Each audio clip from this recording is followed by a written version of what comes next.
मेरा नाम doctor professor विवेक गुप्ता है। मैं फोर्टिस मोहाली में डायरेक्टर न्यूरो कैथ लैब हूँ।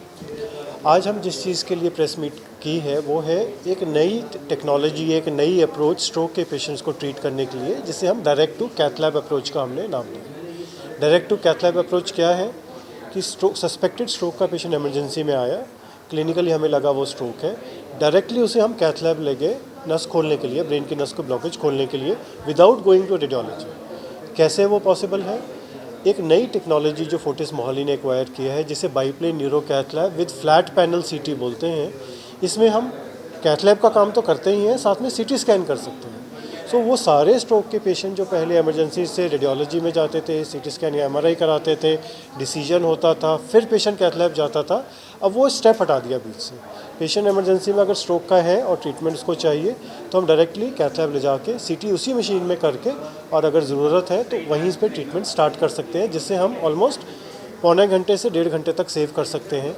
और वो इसलिए ज़रूरी है कि 1 मिनट में 20 लाख ब्रेन के सेल्स डेड हो जाते हैं। सो अगर हमने आधा घंटा भी सेव कर लिया तो हमने लाखों करोड़ों ब्रेन के सेल्स को सेव कर लिया। तो direct to cath lab approach in stroke patient, इसके लिए आज हम बात करने के लिए यहाँ आए हैं। सीटी स्कैन करके कंफर्म करते हैं कि सीटी स्ट्रोक है, नस कौन सी ब्लॉक है, और अगर नस ऐसी ब्लॉक है जिसे खोलने की ज़रूरत है तो इमीडिएटली पेशेंट को कन्वर्ट कर हम पेशेंट की दिमाग की जो नस ब्लॉक है उसको खोल सकते हैं। ये बहुत सिमिलर है जैसे हार्ट अटैक में काफ़ी सालों से है कि अगर हार्ट अटैक सस्पेक्टेड है, इमरजेंसी में पेशेंट जाता है, वहाँ से सीधा कार्डियोलॉजिस्ट के पास कैथ लैब में जाके वो नस को खोलने की ट्रीटमेंट स्टार्ट हो जाती है। ब्रेन में अनफॉर्चुनेटली ये ट्रीटमेंट अवेलेबल नहीं था, क्योंकि ब्रेन में प्रॉब्लम थी कि सीटी करना ज़रूरी था, उसके लिए रेडियोलॉजी जाना ज़रूरी था। But with this new technology of neuro biplane cath lab with flat panel CT, अब हम सीटी स्कैन कैथ लैब में कर सकते हैं, डिसीजन ले सकते हैं और ट्रीट कर सकते हैं। क्यों ये सब कुछ कर रहे हैं? क्योंकि स्ट्रोक में टाइम का बहुत ज़्यादा इंपॉर्टेंस है। 1 मिनट के अंदर 20 लाख ब्रेन के सेल्स डेड हो जाते हैं और उसको कोई ट्रीटमेंट वापस रिकवर नहीं कर सकते। तो we want to save time, and with this direct to cath lab approach we are able to save almost 45 to 60 minutes, which means millions of brain cells can be saved अगर हम इस approach को follow करते हैं। Doctor साहब, अभी तक आंकड़ों की बात करें, जी। कितने की जो है ये जो आपको ब्रेन जो डालेंगे जो है, कितने की अभी तक पेशेंट जो आपके पास आ चुके हैं? सो ब्रेन स्ट्रोक बहुत कॉमन है। वर्ल्ड हेल्थ ऑर्गेनाइजेशन कहती है कि 4 में से 1% को स्ट्रोक होने का रिस्क है, 25%।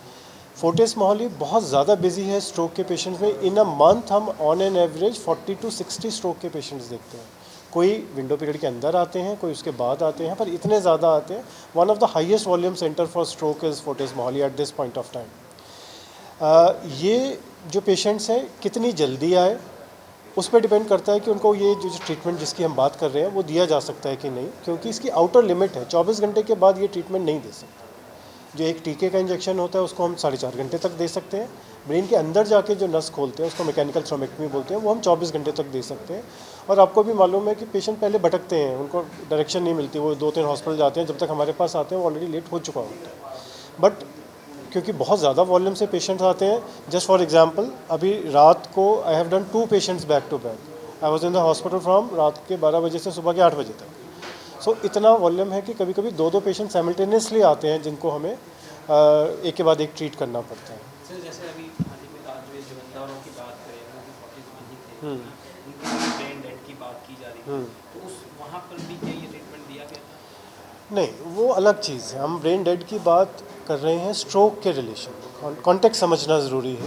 ब्रेन डेड तो बहुत सारी चीज़ों की वजह से हो सकता है, पर वो हमारे बड़े फेवरेट सिंगर थे, इसलिए सभी का बड़ा इंटरेस्ट था उस स्टोरी में जब वो थे। सारे हमारे मीडिया के लोग फोर्टिस में थे, पर वो चोट लगने की वजह से थे। ठीक है, तो मेरे अंडर नहीं थे, I was not treating him.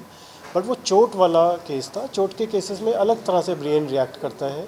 सो वो उसमें और इसमें कोई सिमिलैरिटी नहीं है। सो ऑब्वियसली ये ट्रीटमेंट का वहाँ कोई मतलब नहीं। हाँ जी, 4 सिम्टम आपके माध्यम से पेशेंट्स को याद रहें तो हमारा काम हो जाता है। फर्स्ट, ये जो एंगल है माउथ का, कॉर्नर ऑफ माउथ, ये टेढ़ा हो जाता है। अभी हमारा सीधा है, ये हंसेंगे तो ऊपर को जाएगा, ये नीचे चला जाता है, लटक जाता है, मुंह लटक जाता है। एक दूसरा, हाथ या बाजू में एकदम से अचानक से पैरालाइज होना। मैं बात कर रहा हूँ, मेरा हाथ ऐसे गिर जाए, या चल रहा हूँ, पैर जोर ना खाए और गिर जाए, पर अचानक से, suddenly with in matter of seconds और मिनट्स।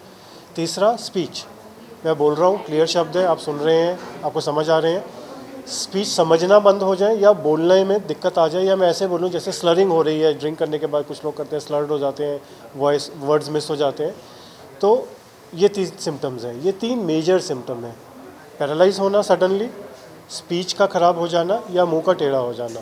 इसको हम याद रखते हैं फास्ट से, face, arm, speech, time, FAST। तो ये 3 मेजर लक्षण हैं जो कि 80-90% पेशेंट में हमें दिखते हैं। सर अगर कोई पहले हो चुका है, जैसे कि आई विजन का अगर प्रॉब्लम है, अगर वही चीज़ रिपीट होता है नेक्स्ट टाइम अगर स्ट्रोक होने के बाद आफ्टर 4-5 ईयर्स या कुछ और हो सकता है?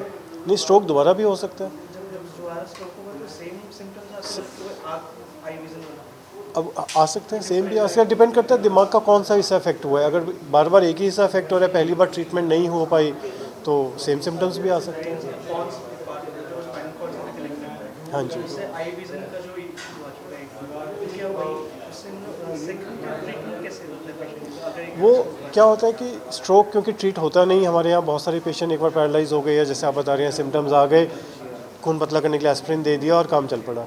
लेकिन स्ट्रोक में इमीडिएट ये जो हम ट्रीटमेंट बात कर रहे हैं, इसके बाद सेकंड ट्रीटमेंट होता है कारण ढूंढना। स्ट्रोक हुआ तो कहीं क्लॉट बना ना, अगर हमने कारण नहीं ढूंढा और उसको भी ट्रीट नहीं किया तो स्ट्रोक होता रहेगा। तो आपका वो वाला केस है कि स्ट्रोक हो गया, रिकवरी भी हो गई, पार्शल हुई या कंप्लीट हुई, लेकिन अगर हमने कारण नहीं ढूंढा और उसको ट्रीट नहीं किया तो स्ट्रोक सेकंड टाइम होने का चांस नॉर्मल पॉपुलेशन से 30% ज़्यादा है।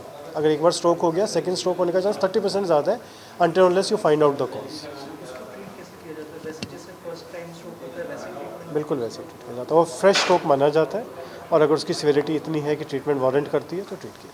अगर सीनियर सिटीजन हो, अगर ऑपरेट नहीं कर सकते हो तो स्पाइनल कॉर्ड पॉन्स का काट देंगे, पैरालाइज हो सकता है, ऐसा कुछ है? नहीं, इसमें अच्छी बात क्या है कि ये मिनिमली इन्वेजिव ट्रीटमेंट है। मिनिमली इन्वेजिव मतलब पेशेंट को क्या तकलीफ है, इतना सा छेद है 2 मिलीमीटर का जो यहाँ पे या यहाँ करते हैं, दैट्स इट, कोई ब्लड लॉस नहीं है। So age is immaterial. 80-85 years तक तो हम रूटीनली करते हैं। जनरली 85 ईयर्स के बाद थोड़ा सा हम सोचते हैं, बिकॉज एक लाइफ एक इतना सर्कल हो चुका है, उसके बाद पेशेंट को तकलीफ़ देना, एक्सपेंस करना, तो थोड़ा सा हम हिचकते हैं। लेकिन अगर पेशेंट प्रिजर्व्ड है, अगर फंक्शनल है पेशेंट, कई भी 90 साल के लोग भी गोल्फ खेलते हैं चंडीगढ़ में, तो अगर पेशेंट प्रिजर्व है, डे टू डे लाइफ कर पा रहे हैं, तो एज इज़ नो बार।